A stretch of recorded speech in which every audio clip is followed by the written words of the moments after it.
Bonjour, amis chrétiens, et bienvenue sur Moment de Grâce.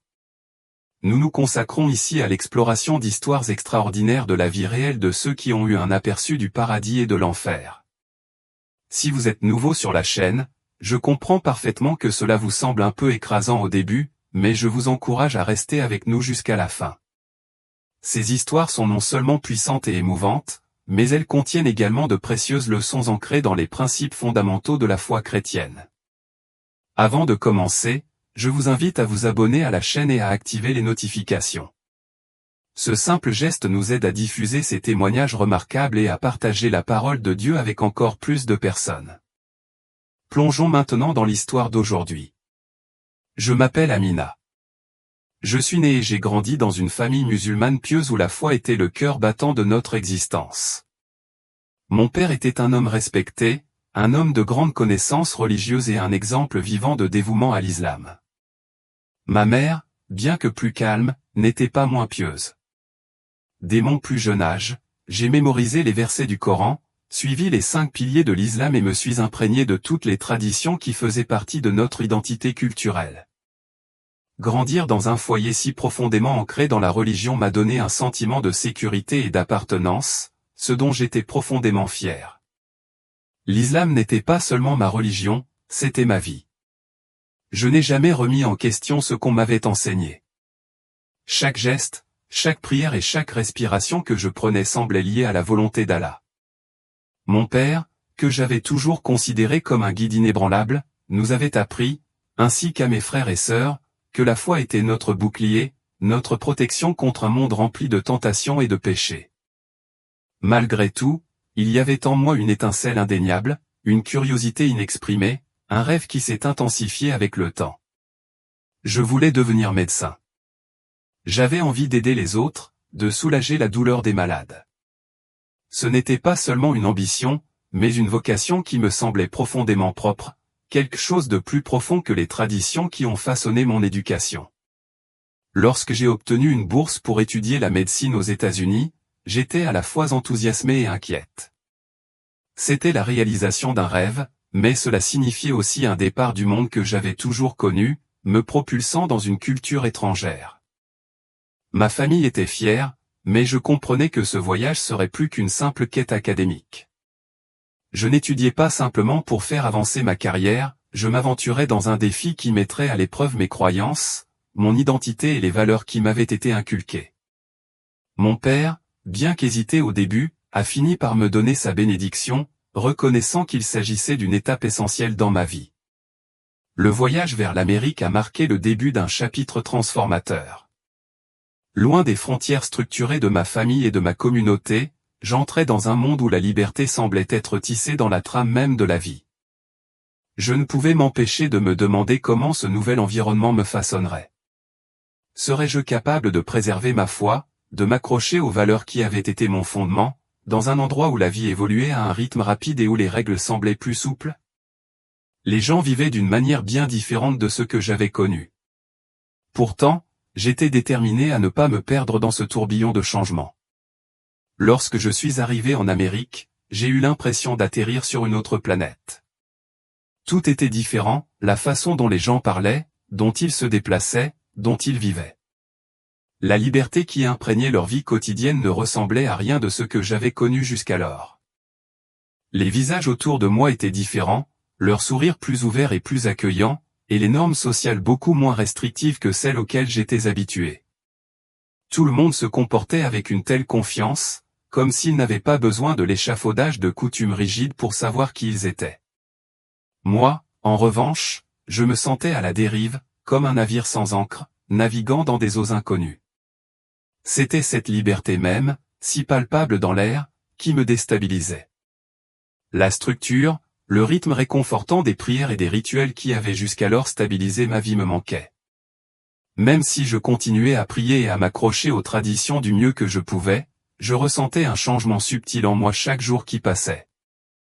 J'observais le monde qui m'entourait avec un mélange de curiosité et d'envie silencieuse. Comment les gens pouvaient-ils vivre si librement, si enracinés dans leur réalité, sans que la religion ne guide chacune de leurs décisions et de leurs actions? Ma colocataire, Sarah, était chrétienne. Elle était chaleureuse, joyeuse et toujours prête à donner un coup de main, mais sa relation avec la foi était radicalement différente de la mienne. Elle ne m'a jamais encouragé à parler de religion, mais j'étais intrigué par la Bible qu'elle gardait sur sa table de nuit, un témoignage discret de ses croyances. Contrairement à moi, elle semblait vivre sa foi avec une simplicité calme, sans la formalité des prières programmées. Je l'observais souvent prier en silence comme si elle avait une conversation intime avec Dieu, comme si elle parlait avec un vieil ami. Un soir, la curiosité l'a emportée. Pendant que Sarah était sortie, j'ai pris la Bible, non pas par désir de me convertir, mais simplement pour en savoir plus sur ses croyances. Je me suis dit que c'était uniquement pour explorer ce qui lui tenait tant à cœur.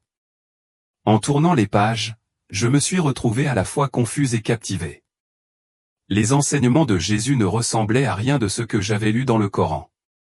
Ses paroles, pleines d'amour, de pardon et de l'idée d'une relation profondément personnelle avec Dieu, ont résonné en moi d'une manière que je n'aurais jamais pu imaginer. Je me suis retrouvé à lire et relire certaines lignes, m'émerveillant de la façon dont il était possible de se sentir si proche de Dieu sans le poids de règles strictes ou la menace imminente d'une punition. Ce n'était qu'une pensée fugace, rien de plus. Je n'avais aucune intention de trahir ma foi ou les enseignements qui avaient été transmis de génération en génération dans ma famille. Pourtant, une petite étincelle s'était allumée en moi, et peu importe à quel point j'essayais de l'ignorer, je ne pouvais pas l'ignorer complètement. Puis, un soir, quelque chose s'est produit qui allait changer le cours de ma vie d'une manière que je n'aurais jamais pu imaginer. J'étais dans un taxi en rentrant de l'université, perdu dans mon tourbillon habituel de pensée lorsqu'une voiture est arrivée vers nous à une vitesse vertigineuse. Le temps semblait s'étirer dans ces moments-là. Le chauffeur de taxi a fait un écart pour éviter la collision, mais la voiture a quitté la route. J'ai entendu le crissement terrifiant du métal qui se tordait et, pendant un instant, mon cœur a semblé s'arrêter. La voiture s'est retournée et j'ai senti mon corps être violemment projeté dans un ravin. Le monde autour de moi s'est transformé en chaos. Je me souviens avoir fermé les yeux, me préparant à l'inévitable. Je m'attendais à la douleur, peut-être même à la mort. Mais ce qui est arrivé ensuite était bien au-delà de tout ce que j'aurais pu imaginer. Au lieu de la douleur, il y avait le calme. Je me suis retrouvé dans un endroit complètement différent, un royaume de lumière et de paix. La sensation de terreur a disparu et je ne me suis plus senti attaché à mon corps. Je flottais, en apesanteur, comme si j'avais quitté le monde physique et pénétré dans une autre dimension. Cet endroit était serein, plus paisible que tout ce que j'avais jamais connu. La tranquillité m'enveloppait et j'ai senti une présence si réconfortante, si profonde que les mots ne parviennent pas à en saisir l'essence. Et puis, je l'ai vu. Un homme s'est approché, vêtu de blanc, entouré d'une lumière éthérée. Il ne ressemblait à personne que j'avais déjà rencontré, mais au fond de moi, je l'ai immédiatement reconnu. C'était Jésus. Je ne l'avais jamais vu représenté de cette façon, mais d'une certaine manière, mon âme savait sans hésitation qui il était. Sa voix, calme et rassurante, résonnait en moi. Il me disait que ma vie n'était pas finie, que je serais sauvé. Mais il a aussi dit quelque chose qui a fait des vagues dans mon cœur, mon chemin allait changer pour toujours.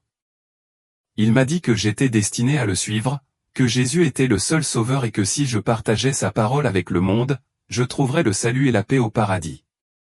Son regard, rempli d'amour et de profonde compréhension, a atteint le cœur de mon âme. À cet instant, tout ce que j'avais cru autrefois a semblé se dissoudre, laissant place à une nouvelle vérité profonde que je ne pouvais plus mettre de côté. Ce n'était pas seulement une vision fugace, c'était clair, vif et indéniablement réel. Il n'y avait aucune peur, seulement un sentiment de paix écrasant. Pour la première fois, j'ai vraiment compris ce que cela signifiait d'être appelé. Quand j'ai ouvert les yeux, j'étais toujours dans les décombres de la voiture. Les secouristes m'ont sorti de là et j'ai été stupéfait de constater que j'étais complètement indemne, tout comme le conducteur. J'avais l'impression d'avoir été victime d'un miracle. La voiture était détruite, tordue au point d'être méconnaissable, mais je n'avais pas la moindre égratignure. Alors qu'ils m'emmenaient à l'hôpital pour observation, je ne pouvais m'empêcher de penser à ce qui s'était passé. J'avais vu Jésus. Son appel était indéniable et bien trop puissant pour être ignoré. Allongé à l'hôpital, j'ai eu le temps de réfléchir.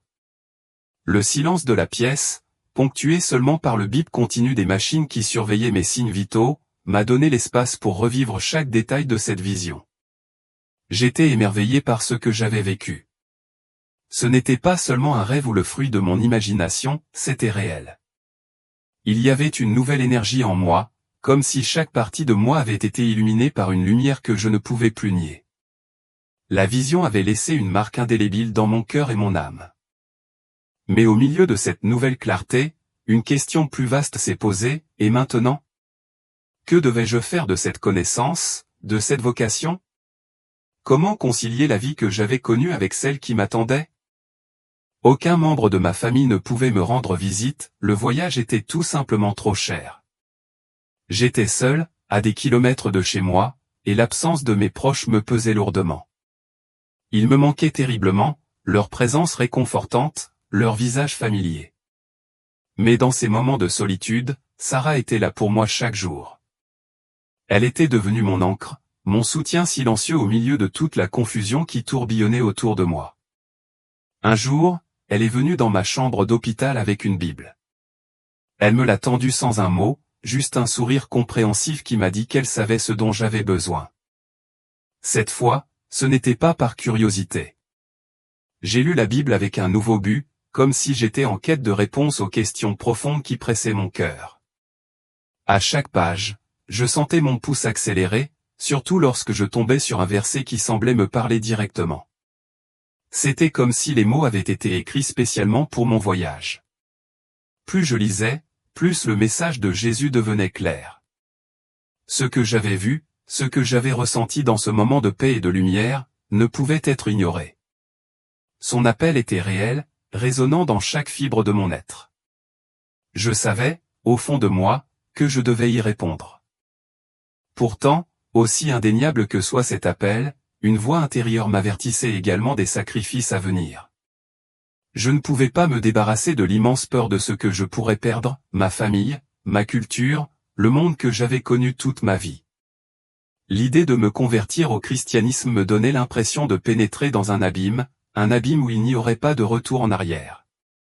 Chaque instant apportait avec lui une nouvelle lutte intérieure, comme si j'étais prise entre deux versions de moi-même, l'Amina que j'avais toujours été, façonnée par mon éducation et mes traditions, et cette nouvelle personne qui émergeait, quelqu'un qui répondait à un appel qui avait changé son chemin pour toujours. Ce n'était pas une décision facile. Chaque pas vers cette nouvelle foi me semblait être une bataille entre le réconfort du passé et l'attrait indéniable de l'avenir.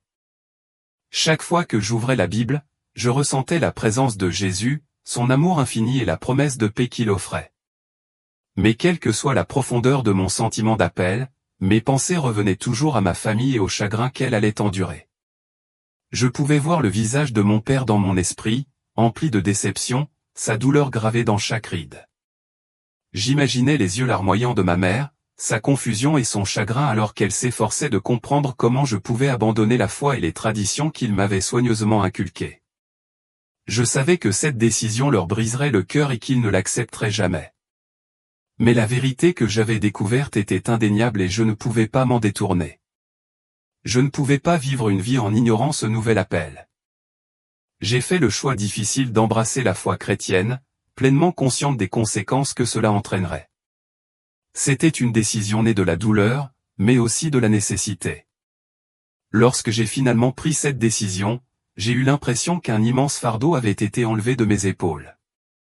Pourtant, malgré tout le soulagement que j'ai ressenti, je savais que je mettais les pieds en territoire inconnu, face à un avenir rempli d'incertitudes. Le plus angoissant a été d'annoncer la nouvelle à ma famille. J'ai décidé de leur annoncer la nouvelle par appel vidéo, assise dans ma chambre, le cœur battant comme un tambour. Lorsque le visage de mon père est apparu à l'écran, un flot d'émotions m'a submergé et j'ai réprimé mes larmes. Pendant un moment, il est resté assis en silence. Puis, sa colère a éclaté. Je n'avais jamais vu une telle fureur dans ses yeux auparavant.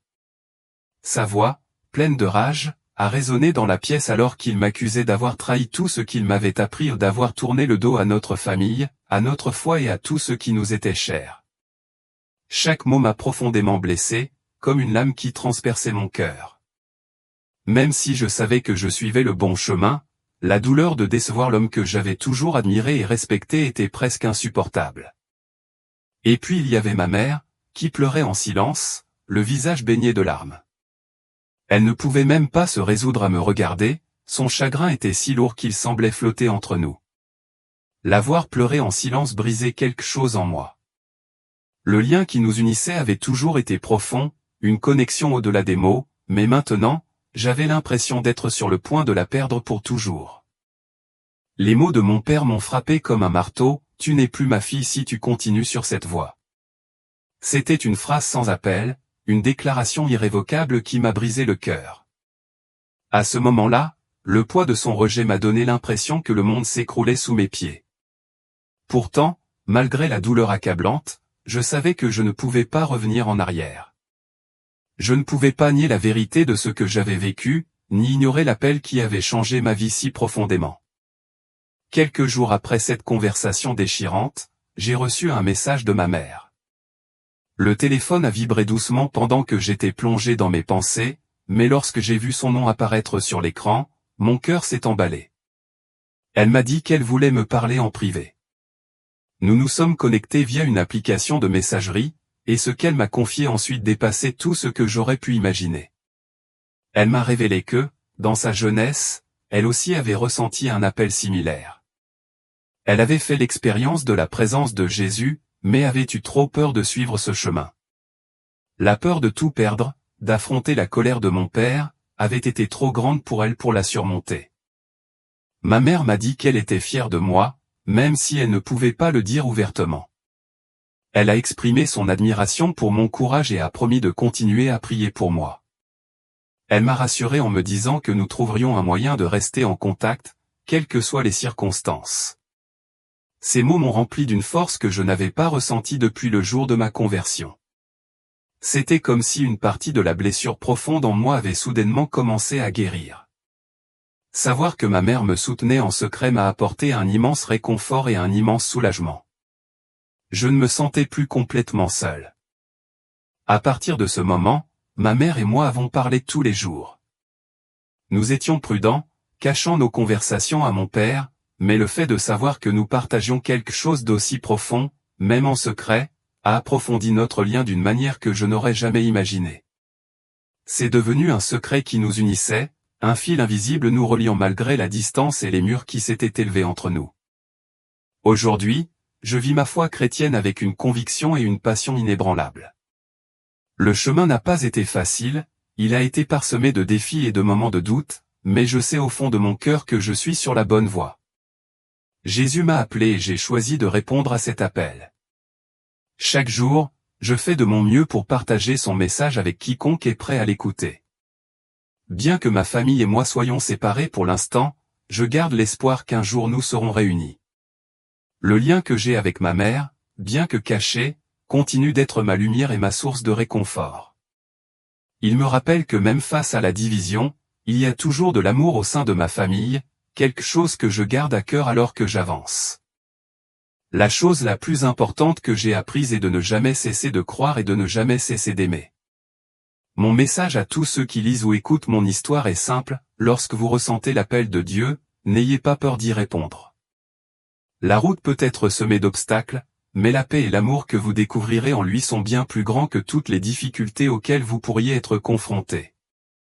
Il n'y a rien de plus précieux que de savoir que vous êtes aimé inconditionnellement par Dieu et qu'un beau destin vous attend si vous avez le courage de suivre son chemin. Merci beaucoup d'être resté avec moi jusqu'à la fin de ce voyage.